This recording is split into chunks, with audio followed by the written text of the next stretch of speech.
Ilya Arenberg The Fall of Paris ကိုဆရာမြတ်တန်းတင်ဘာသာပြန်ထားသောပါရီကြဆုံးကန်အပိုင်း3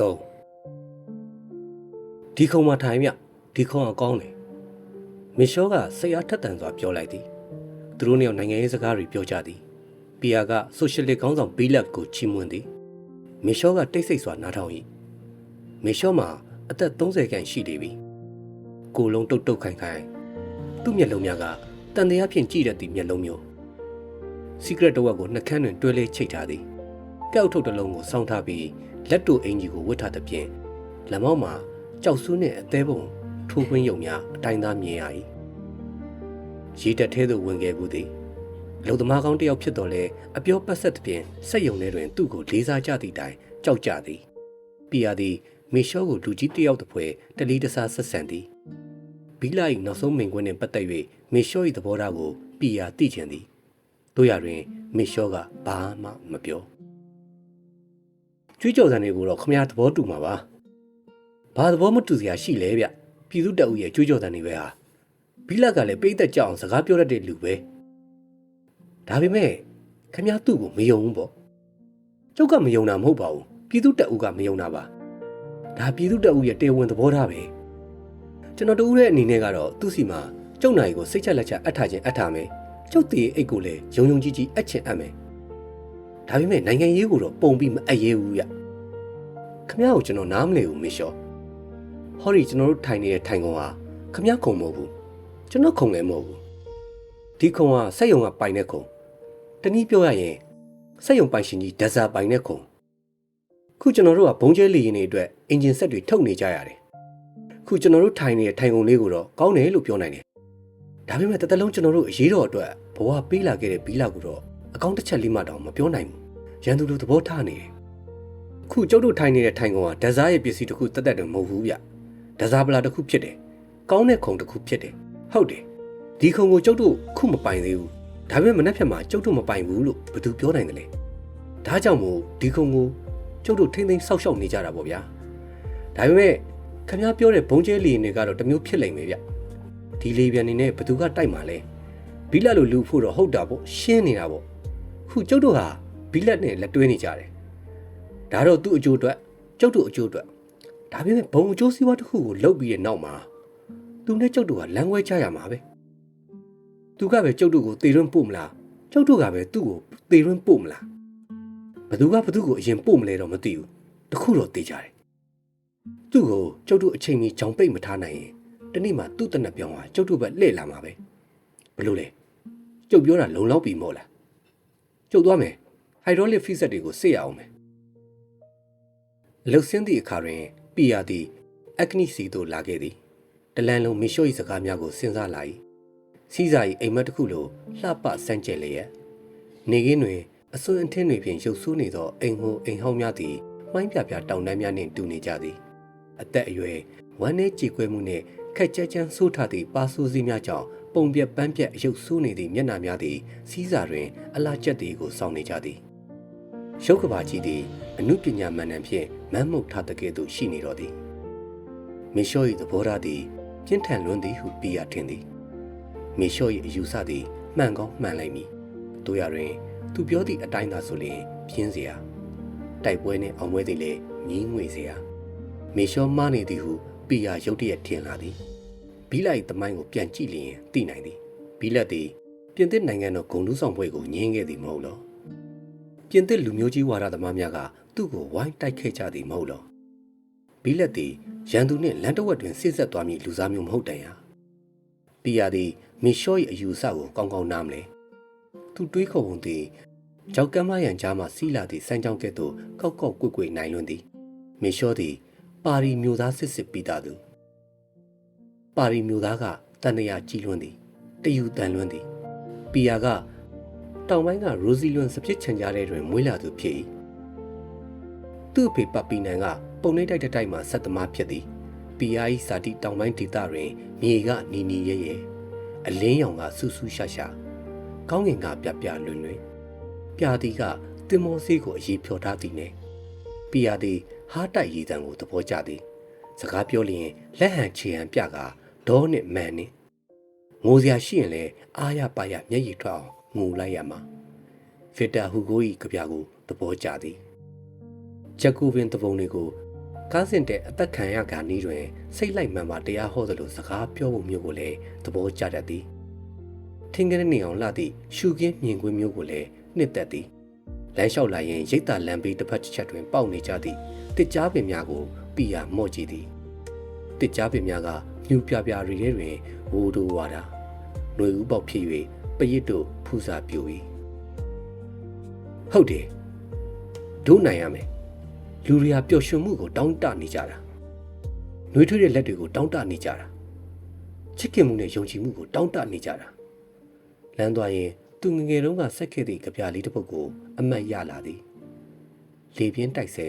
ပေါင်မုံမဲနှင့်တိုက်ပွဲအစဘဝချလေသူအတွေ့များသည်အက်ဂနစ်ထံသို့ရောက်သွားကြ၏အက်ဂနစ်သည်သူ့ကိုမိတို့စီးကြိုလိမ့်မည်နီပီယာသည်ပွင့်ပွင့်လင်းလင်းပြောတဲ့သူဖြစ်၏စိတ်ထဲရှိသမျှကိုသာတာတာထူးထူးလေးပြောလိုက်ရမှနေသာထိုင်သာရှိသူဖြစ်သည်အက်ဂနစ်မတုံမလို့အေးဆက်ဆက်လှုပ်နေသည်ကိုမြင်ရသည့်အခါ၌သူမနေတတ်မထိုင်တတ်ဖြစ်နေတတ်၏သူမရှိရင်လည်းငါမနေနိုင်ဘူးဟုသူ့ဘာသာသူတွေးသည်သူတို့အကြောင်းကိုလူဆန်းကိုပြောခဲ့ပြီးပြီတို့ရတွင်သူ့အချစ်ကိုအက်ဂနစ်အားတခါမှထုတ်ဖော်မပြောခဲ့မိသေးအက်ဂနစ်ခံသို့မကြာခဏရောက်တိုင်းဟောပြောပွဲတွေအကြောင်းစာအုပ်အကြောင်းမော်တော်ကားအကြောင်းလောက်ကိုသာပြောခဲ့ဘူးသည်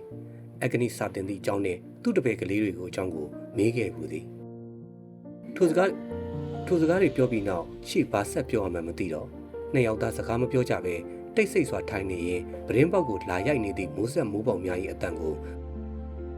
တခါတွင်ပီယာကနွယ်မန်ဆန်း၏အချစ်ဝတ္ထုတစ်ပုဒ်အကြောင်းကိုပြောရင်ဒါမျိုးတွေ့ခဲ့ဘူးသလားဟုအရေးဆွံ့၍မေးဦးသည်ခုတွေ့ဘူးနေပြီလေဟုအက်ဂနစ်ဖြေမိလားတထိတ်ထိတ်အက်ဂနစ်ကမျက်နှာကိုတခြားသူလွှဲလိုက်ရင်ကျမမှာချစ်သူရှိခဲ့ဘူးလေဟုဖြေခဲ့ဘူးသည်ထိုနေ့မှစ၍ပီယာ၏မျောလင်းချက်တွင်မနာလိုမှုဆွန့်ကွက်နေလေ၏အက်ဂနစ်တယောက်တည်းငေးငိုင်နေသည်ကိုမြင်လျင်သူ့ချစ်သူအဟောင်းကြောင့်ဖြစ်ရသည်ဟုထင်နေသည်ဗီလန်မာတဲ့သို့ဝင်လိုက်သည့်အခါတွင်လမ်းမီးတွေလင်းနေပြီစက်ကူနှင်းစီပန်းတွေပန်ထားသည့်ဝက်ကောင်းများသည်အသားဆိုင်ပရင်းဝါကခရမ်းနုရောင်မီးရဲတွင်ကြောက်တုံးကြီးများကိုချိတ်ထားသည်နှင့်တူနေသည်ရုပ်ရှင်ရုံတရုံအဝမှာပိုစတာကြီးပေါ်တွင်နှကန်းဤပါးနီတွေရဲနေသည့်ဇက်လိုက်မင်းသမီးသည်တင်မောသားတစ်ယောက်ကိုဖတ်နေသည်မျက်ရည်ပေါက်ကြီးများကပါးပြင်ပေါ်သို့စီးကျလျက်ကဖေးဆိုင်များထဲတွင်ဖန်ကွက်ချင်းထိသံသို့ဆူညံနေသည်ဘီလျက်ခုံတကလက်စိမ့်စိမ့်ပေါ်တွင်ဘောလုံးဖြူဖြူများကလိမ့်နေရဲ့ညဆိုလျင်ဒီလန်းသည်တနာစပွဲအပြင်မန်းတွင်တောက်ပပြုတ်ပြက်နေတတ်သည်လမ်းမကြီးဘေးတွင်မဲမောင်သောလမ်းကြားကလေးများသည်တူးမြောင်းများလိုဖြာထွက်လျက်အနက်မျိုးစုံကထောင်ထောင်ထနေသည်မာဂျရင်းနှင့်ကြက်သွင်နှင့်ကျင်ငယ်နှင့်ကလေးများကမြောက်ပန်းလန်နေကြသည်အဖွားကြီးတွေကဆဲဆူရန်ဖြစ်နေကြသည်ကလေးတွေနှင့်ကြောင်တွေကတစီစီအော်နေကြသည်ဒီယောက်ကပါရီတွင်အစင်းရဲဆုံးရက်ကွက်ဒီစင်းရဲတွင်နက်ကြီးထဲတွင်စိတ်ကူးရင်စရာဆို၍ဘာမှမရှိဖာယာဆက်ရတွေအထက်ထက်တွေ့နေရသည့်နေရာထမင်းကလေးတစ်လုံးစားရပါမည်အရေးကြက်ရက်သလိုရက်ရှန်ရသည့်နေရာအညစ်တက်နေသည့်ခြေပြားတစ်ပြားကိုသုံးဖို့အရေးအပြန်အလှန်လှန်စဉ်းစားနေရသည့်နေရာမြစ်ပတ်သည့်လမ်းမြောင်ကလေးတစ်ခုထဲတွင်ဆိုင်ရှင်များစည်ရည်စကြီးများနှင့်အမှုရမ်းများအတွက်တိုက်တန်းလျားလေးတစ်လုံးကိုမကြသေးမီကစောက်ပြီးသွား၏အခန်းများတွင်တောက်ပသည့်နိုင်ရန်ဆက်ကူတွေကတ်ထားသည်အထက်တန်းကျသောအိမ်များမှာပင်လက်တင်ကလထိုင်လောက်သာထားနိုင်သည်အပေါ်ဆုံးထက်ကိုအစီကံများထားရန်အခန်းတွေဖွင့်ထားသည့်တိုင်အိမ်ရှင်များကထိုအထက်ကိုမီးဖို့ကြောင့်လှုပ်ထား၏ထက်ခိုးများကိုမူဆင်းရဲသည့်လူလွတ်များကိုငှားထားသည်ဒီအထက်ခိုးပေါ်တွင်အလုတ်လက်မဲ့ဖြစ်နေသည့်စီရင်ကင်တူနောက်အသက်ခက်ကြီးကြီးအနှိမ့်သိမ်းမှတယောက်မောင်မြင့်သည့်ငယ်လက်အယောင်ကိုယ်စလေတယောက်တို့နေကြ၏ပီယာ၏အသင်းနှလုံးကိုအနိုင်ယူခဲ့သောအက်ဂနစ်သည်လည်းအဲ့ဒီထက်ခိုးတွင်နေသည်သူ့အခန်းထဲတွင်ခောက်ကရင်သေးသေးလေးတစ်လုံးကြောင်လေးကျင်ကန်စောက်တွေတင်ထားသည့်စပွဲတစ်လုံးကောက်ရိုးခင်းထားသည့်ကလထိုင်နှလုံးနှင့်ညနာတစ်ခွက်တစ်လုံးတို့ရှိသည်နိုင်ရန်များကမူဟာလာဟင်းလင်းပကြီးကားမရှိဓာတ်ပုံမရှိစာအုပ်စင်ပေါ်တွင်ကျောင်းစာအုပ်များနှင့်အပိဓာန်စာအုပ်မဒန်ဘူဝါရီဝတ္ထုနှင့်လူစီမီရှယ်အထုပ်ပတ်တီစာအုပ်တို့ရှိအခန်းပရင်ပေါက်မှလှန့်ကြည့်လိုက်လျင်ဇက်နောက်ခံပိတ်ကားလိပ်ပေါ်ကလိုမိုင်းမုံမုံလာတဲ့စဉ်ကောင်းဝင်နှင့်မျောနေသည်ကိုမြင်ရသည်အက်ဂနစ်သည်လှသည်ဟုမပြောနိုင်နှစ်ဖူးကမောက်မောက်မှုံမွဲသည့်မျက်လုံးများကပြလဲ့လေ နှာခေါင်းကလန်လန်အလုတ်ကျန်းတန်ကြောင်မျက်နှာများဒီရဲနေကြသည်ထို့တိုင်အောင်မျိုးသိပ်ထားရဟန်တူသောခံစားချက်ဇွဲရှိမှုအလုတ်ကြိုးစားမှုနှင့်ရှိတန်ရှိမိဖြစ်သောဆွလွတ်အနစ်နာခံမှုတို့ကြောင့်ဆွဲမွက်เสียကောင်းနေသည်ပြုံးလိုက်သည့်အခါတွင်သူ့မျက်နှာသည်အပြစ်ကင်းပြီးချစ်เสียကောင်းလာသည်နက်နက်လင်းလင်းတောရဲသို့မှုရှာထွက်သည့်တောသူမလေးမျက်နှာမျိုးယုံလွယ်ပြီးအလွယ်တကူလှည့်စား၍ရသည့်မိန်းကလေးတစ်ယောက်၏မျက်နှာမျိုးအက်ဂနစ်သည်ပြုံးခဲ့သည်ပြုံးလျင်ပျော်၍ပြုံးခြင်းမဟုတ်ချမ်းမြေ့ကြည်နူး၍ပြုံးခြင်းဖြစ်သည်ဝမ်းသာလျင်မူငိုရက်သည်အက်ဂနစ်တစ်ယောက်ဒီမြတုံမုံနေသည်ကိုပီယာတခါမျှမတွေ့စဘူးပီယာကလူဆိုင်ဟောပြောပွဲအကြောင်းကိုပြောသည့်အခါတွင်စိတ်ဆိုးမှန်ဆိုဖြင့်အလကားပါအဖေနာမည်ကိုမိပြီးနာမည်ကြီးအောင်လုပ်နေတာဟုပြောသည်ပီယာကရှင်းပြ၏လူဆိုင်ယူသားကြောင့်အဖေမျိုးဆက်နှင့်တာမျိုးဆက်အကြားတွင်ပြိပခများရှိကြောင်းဝါဒဖြန့်ချိရသည်အရေးကြီးကြောင်းတို့ကိုပြောသည်နိုင်ငံရေးဆိုတာညစ်ပတ်ရတဲ့အလုပ်ပါပဲအကိုရဲ့ဖဲကစားတာမျိုးပါသူတို့တွေကနိုင်ငံရေးစကားတွေဘလောက်ပဲအာပေါင်းအာရင်တန်နဲ့ပြောနေပေမဲ့လူတွေကတော့ငတ်နေတာပါအက်ဂနစ်ကဆွေညင်းသည်သူပကြီးစရာနဲ့ကြိုက်နေဟန်တူတယ်ဟုပီယာစဉ်းစားနေသည်သူ့ပြန်ပတ်မြည်သူနီးပီယာသိချင်သည်အက်ဂနစ်တခါတော့ကပြောခဲ့တာဘာလို့လဲရင်အကိုဆိုလိုတာကိုနားလေတယ်မဟုတ်လားသူကပါလေကြပြဆရာလားပီယာကမေးသည်မဟုတ်ပါဘူးကိုရဲ့ဆေးဆက်ဆရာပါဘာဖြစ်လို့ဒီကိစ္စတွေမေးရပြန်တာလဲဒီနေ့တနေ့လုံးစိတ်ရှုပ်ရတဲ့အထင်မှာမှစိတ်ညစ်လို့ဒါတွေမပြောစမ်းပါနဲ့သူ့အကြောင်းကိုတွေးနေလို့လားအက်ဂနစ်ကမဖြေပီယာကစိုက်ကြည့်သည်မျက်စိမွဲသူလိုထုံစံခက်ရွံ့ရွံ့ဖြစ်နေသည့်အက်ဂနစ်မျက်လုံးများသည်တင်းမှကရန်လိုသည့်အတွန်းကိုစောင့်နေကြသည်သူ့အတန်ကလည်းအေးဆက်ဆက်ဒီနေ့ကျမကိုကျောင်းကထုတ်ပစ်လိုက်ပြီဒီကျောင်းလေးကိုတွေ့ရတာစိတ်ကုန်လွန်းလို့ဘာအလောက်ကထုတ်လိုက်တယ်ဟုတ်လားပီယာကဒေါသတကြီးអော်သည်အခန်းထဲတွင်မွန်းကျက်နေသည်ဟုထင်ရသည်ဘသူကထုတ်လိုက်တာလဲဘာဖြစ်လို့လဲဟုတ်မှာဟုတ်ရဲ့လားအက်ဂနစ်ကဝင်ကြီးဌာနမှရောက်လာသည့်ညွှန်ကြားချက်ကိုပြောပြသည်ကလေးမိဘဆေးဆက်ဆရာတဦးကကျောင်းတွင်သူ့အားမဖွေရသည့်စာစီစာကုန်းတစ်ပုဒ်ရေးခိုင်းသည်ဟုတိုင်တန်းကြောင်းထိုတိုင်တန်းချက်ကြောင့်သူ့ကိုအလုပ်ဖြုတ်ပစ်လိုက်ခြင်းဖြစ်ကြောင်းဖြင့်ပြောပြသည်ဟော်ရီစာစီစာကုန်းပဲဖတ်ကြည့်ကလေးက8နှစ်လောက်ရှိပြီပီယာကအတန်ထွက်ပတ်သည်ကျွန်တော်တို့အိမ်တွင်ခွေးလေး6ကောင်ရှိပါသည်9ကောင်ကိုမေမေကရေထဲနှစ်သက်လိုက်ပါသည်နှုတ်တိုက်เสียမရှိလို့ဟုမေမေကပြောပါသည်ရီနီကသူ့မှာညီမလေးတစ်ယောက်မကြမီရောက်တော့မည်ဟုရီနီကသူ့မှာညီမလေးတစ်ယောက်မကြမီရတော့မည်ဟုပြောပါသည်သူတို့တွင်နှုတ်လုံလုံလောက်မရှိဟုရီနီကပြောပါသည်ရီနီညီမလေးကိုလည်းရေထဲနှစ်သက်လိုက်မည်ဟုထင်ပါသည်ကျွန်တော်လူကြီးဖြစ်လာသည့်အခါတွင်သူတို့ကစစ်ထဲပို့ပြီးတက်ပြက်လိုက်မည်ဟုမေမေကပြောပါသည်ကျွန်တော်ဒီဘောလုံးကန်ချင်းနဲ့ရန်စီးချင်းကိုနှစ်သက်ပါသည်ကလေးတွေကိုမင်းတို့အိမ်ကြောင့်စာစီစာကုန်းရေးခဲ့ကြလို့ခိုင်းလိုက်တယ်တချို့ကလေးတွေရေးတာတော်တော်ကောင်းတယ်ဝင်ကြီးဌာနကလာတဲ့စာထဲမှာတော့ကျမကကလေးတွေကိုမျိုးချစ်ဆက်ညစ်ရေးစိတ်ဓာတ်တွေတွန်းပေးနေတယ်လို့ပါတယ်လေဒီနေ့တော့ပညာအုပ်စီကိုတွားတွေ့ပါဆိုလို့တွားတွေ့တယ်ပညာအုပ်ကမင်းစာသင်မုံတင်နည်းကိုပြောင်းပါတဲ့ပြောင်းလို့ရှိရင်မင်းဘက်ကိုတို့ထောက်ခံမယ်လို့ပြောလိုက်တယ်ကျမကမပြောင်းနိုင်ဘူးလို့ပြောလိုက်တယ်ဒါတော့နိုင်ငံရေးဆိုတာမကောင်းဘူးလေဘာလေးနဲ့ပြောနေသေးတယ်နော်ဟုတ်ဒါနိုင်ငံရေးမှမဟုတ်ပဲအမှန်တရားပဲနိုင်ငံရေးများတော့နည်းနည်းလေးမှသဘောမကျဘူးနိုင်ငံရေးဆိုတာတည်ရကျိုးလိုပဲလူတို့ဆွဲဆက်နေကြတာမဟုတ်ဘူးလားအကူကအကောင်းအဆိုးကိုမခွဲခြားတတ်ပါဘူးစကားတွေပဲပြောနေတာပဲအကူတို့သာစကားတွေပြောနေကြတာလူတွေမှာတော့ဘာမှမထူးဘူးဒါဖြင့်အခုဘာလုပ်မလဲကျမဆက်ချုပ်တတ်ပါတယ်ဆက်ချုပ်စားမှာပေါ့အက်ဂနစ်ကတည်ငြိမ်စွာပြော၏ဒါပေမဲ့ခက်တာကကျမကစာသင်ရတာကိုပြောတယ်ကျမငယ်ငယ်တုန်းကအဖေကတိတ်ဆင်းရဲတယ်ရီနိုမော်တော်ကဆက်ယုံမှာအလုပ်သမားတခါကတပိမောက်ကြတော့ကျမတို့မှာစားစရာမရှိတော့ဘူးဒီတော့အမေကကျမတို့မှာစားစရာမရှိတော့ဘူးလို့အဖေကိုပြောတယ်ဒါပေမဲ့အဖေကစိတ်မလျှော့ဘူးသူ့နိုင်လေးကိုပေါင်ပြီးကျမတို့ကိုဝက်ဥချောင်းတွေဝယ်ကျွေးတယ်ရေစရာတွေပြောပြီးတချင်းတွေဆိုပြတယ်အဲ့ဒီတော့ကခေတ်စားတဲ့တချင်းတစ်ပုတ်ရှိတယ်တချင်းထဲမှာရေမင်းကြီးတစ်ကောင်နဲ့အထက်လွတ်တော်အမှတ်ဖြစ်သွားတယ်နောက်ဆုံးတပိတ်ပြန်လည်ကြတဲ့အခါကျတော့အဖေကအလုပ်ပြန်မစင်းရတော့ဘူးတပိတ်ခေါင်းဆောင်ဆိုပြီးအလုပ်ပြုတ်သွားတယ်အဲ့ဒီနှစ်ကတဆောင်လုံးအဖေလုံးမရှိဘူးကြာပန်းလုံနေရတယ်ဟိုကလေးလှုပ်လိုက်နောက်တော့စိတ်ယုံသွားပြီးခမရတို့ပြန်ခန့်ရင်လည်းမလုပ်တော့ဘူးလို့ပြောလိုက်တယ်အဖေကဒီအကြောင်းကိုမကြပြောတတ်တယ် သူတို့နှစ်ယောက်အတန်ကြာမြတိတ်ဆိတ်နေကြသည်အောက်ထက်အခန်းတစ်ခန်းမှခေတ်ပေါ်တချင်းတစ်ပုတ်အလိုက်ဇန်နေရကိုလက်တစ်ချောင်းနဲ့ဖြင့်တတောင်တောင်ခောက်နေတံပေါ်လာသည်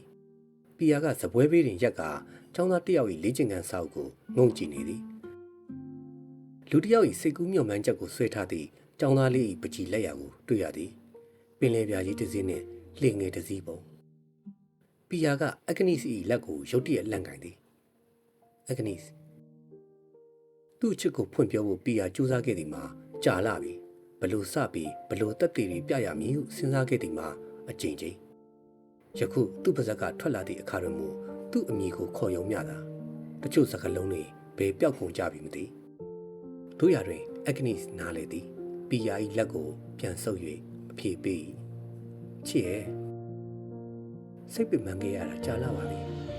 ပီယာကပြော၏ဘယ်ကစပြီးဘယ်လိုပြောရမှန်းတော့မသိဘူးကျမထင်တာကကျမကသာတစ်ဖက်သက်ချစ်နေခဲ့ရပြီးမောင်မမချစ်ဘူးလို့ထင်ခဲ့တာ哦ပြီးတော့ကျမဟာမောင်ဘဝမှာအဖြစ်ပြက်ကလေးတစ်ခုလောက်ပဲဖြစ်မယ်လို့ထင်ခဲ့မိတာမောင်မချစ်သူရှိပြီးသားလို့လည်းထင်ခဲ့မိပါတယ်ဒီတော့ကျမစီကိုမောင်လာနေတာကိုနားမလည်နိုင်ဘူးပေါ့အောက်ထက်ကဆန်ရတန်ကတိတ်သွားပြီအထက်အားလုံးအိမ်မုံကြကုန်ကြပြီလမ်းကြားကလေးများကတိတ်ဆိတ်နေသည်ရုပ်ရှင်ရုံထဲတွင်ရီခဲ့ငိုခဲ့ကြသူများလည်းအိမ်သို့ပြန်ကုန်ကြပြီနောက်ဆုံးပတ်စကားသည်တကြုံကြုံမြည်၍ဖြတ်သွား၏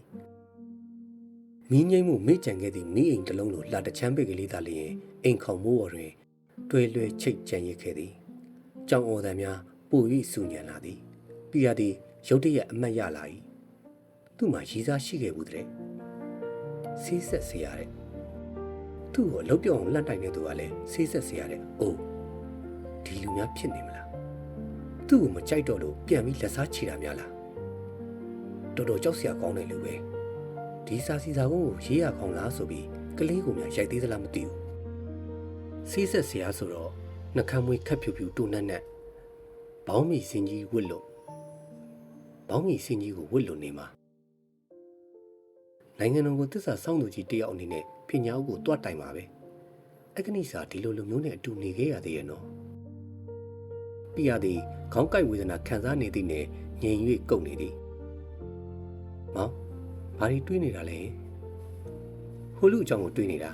ချစ်ကပြောတော့စီးဆက်စရာဆိုဟုတ်တယ်ဂျူပဲတဲ့သူပေါ့ပညာဥကိုတွတ်တိုင်တာဒါကိုပြောတာမဟုတ်ပါဘူးကွယ်ချစ်ရဲ့ရီစာအောင်ဆိုတဲ့လူကိုပြောတာပါအော်မောင်ရဲ့ကျမပြောတာကိုတကယ်ယုံနေသလားခေါင်းထဲမှာပေါ်လာတာကိုပြောလိုက်တာပါကျမကိုပညာအုပ်တိုင်တဲ့လူကြောင့်တွေးနေတော့မောင်ကမေးလိုက်လို့စီးဆက်စရာလို့ဖြေလိုက်တာဒါဖြင့်ချစ်ရီစာဆိုတာဘာလို့လဲဘာလို့ဖြစ်အောင်မလဲမောင်မဲပေါ့ရှင်ရဲ့မောင်ရင်တယောက်မှမရှိပါဘူးတဲ့ယုံပြီလားပီယာသည်သူ့ကိုတိုင်ဖိုက်လိုက်ပီယာသည်သူ့ကိုတိုင်ဖက်လိုက်သည်သူ့ဘားတွင်မျက်ရည်တွေလာထိသည်ကိုတိလိုက်ချစ်ငုံနေသလားမောင်ကလည်းကွယ်ဘယ်မှာငုံလို့လဲဘာမှလည်းမသိဘူး